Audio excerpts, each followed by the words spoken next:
ओम नमः शिवाय। ओम नमः शिवाय। नमस्ते दोस्तों, मैं गौरव आपको महाशिवरात्रि पर्व के अवसर पर एक पौराणिक कहानी सुनाने वाला हूँ जो कि शिकारी और हिरण के बीच में है। कहानी शुरू करने से पहले हमारे YouTube चैनल को सब्सक्राइब करें, कमेंट बॉक्स में ओम नमः शिवाय जरूर लिखें, लाइक और शेयर करें। कहानी के अंत तक हमारे साथ जरूर दें। चलिए शुरू करते हैं। शास्त्रों में महाशिवरात्रि के व्रत का बहुत महत्व बताया गया है। ये व्रत भगवान शिव के लिए रखा जाता है। इस व्रत के पीछे बहुत सारी पौराणिक कथाएं प्रचलित हैं। आइए जानते हैं महाशिवरात्रि व्रत की कहानी के बारे में। महाशिवरात्रि का व्रत भगवान शिव को समर्पित है। इस दिन विधिवत भगवान शिव की पूजा की जाती है। इस दिन शिवलिंग की पूजा का बहुत महत्व है। यह व्रत फागुन महीने में रखा जाता है। इस व्रत को पूरे देश में बहुत ही धूमधाम से मनाया जाता है। महाशिवरात्रि के दिन सुबह से लेकर रात तक शिव मंदिरों में शिव के भक्तों की भीड़ जमा रहती है। ऐसी मान्यता है कि इस शिव और माता पार्वती का विवाह हुआ था इस दिन। हालांकि इस दिन को लेकर बहुत सारी कथाएं हैं। ऐसे में आइए जानते हैं महाशिवरात्रि व्रत की कहानी के बारे में। पौराणिक कथा के अनुसार माता पार्वती ने एक बार महादेव से प्रश्न किया, हे प्रभु, ऐसा कोई व्रत है क्या जिसको करने मात्र से ही व्यक्ति सांसारिक मोह को त्याग दे और आपके धाम को प्राप्त करे? तब महादेव ने माता पार्वती को महाशिवरात्रि व्रत की कहानी सुनाई। पुरातन काल में एक शिकारी था जिसका नाम चित्रभानु था। यह शिकारी एक साहूकार का कर्जदार था। कर्ज न दे पाने की स्थिति में साहूकार ने उसे एक शिव मठ में बंदी बना लिया। संयोग से जिस दिन बंदी बनाया उस दिन महाशिवरात्रि थी।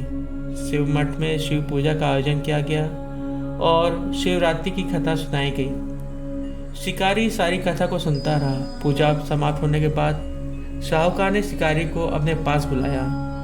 उससे अगले दिन ऋण चुकाने की बात कही। इस पर शिकारी ने वचन दिया कि वह उसे मुक्त कर दे, वह उनका कर्ज चुका देगा। उसके बाद शिकारी जंगल में शिकार के लिए आ गया। शिकार की खोज में उसे रात हो गई। जंगल में ही उसने रात बिताई। शिकारी एक तालाब के किनारे एक बेल के पेड़ पर चढ़कर रात बिताने लगा।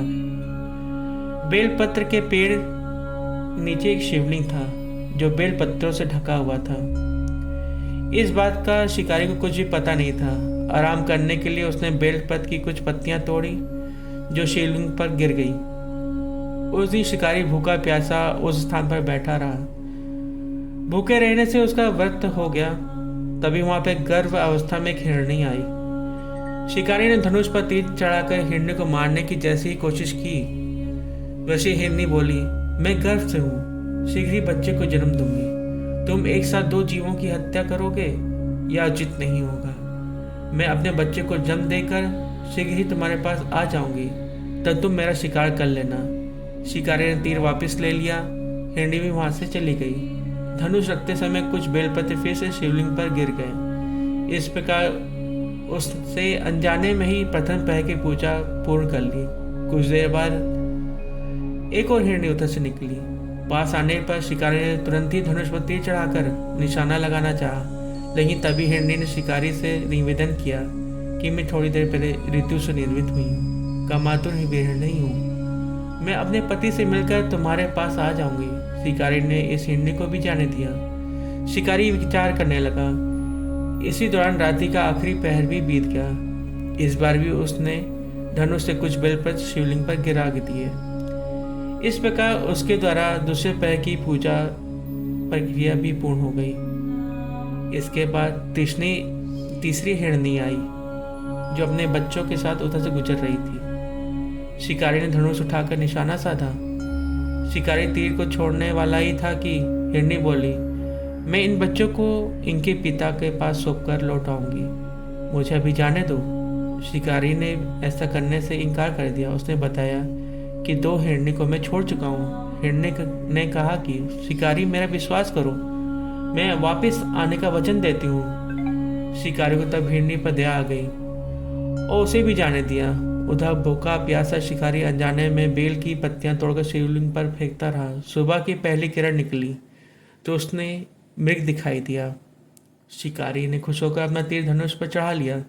तभी मृग ने दुखी होकर शिकारी से कहा, यदि तुमने मुझे पूर्व आने वाली 3 हिरणियों और बच्चों को मार डाला है तो मुझे भी मार दो। मैं उन हिरणियों का पति हूँ। यदि तुमने उन्हें जीवन दान दिया है तो मुझे भी छोड़ दो।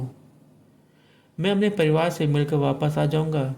शिकारी ने उसे भी जाने दिया। शिकारी ने अनजाने में ही व्रत, रात्रि जागरण, सभी प्रहर की पूजा, शिवलिंग पर बेलपत्र चढ़ने की प्रक्रिया पूरी कर चुका था।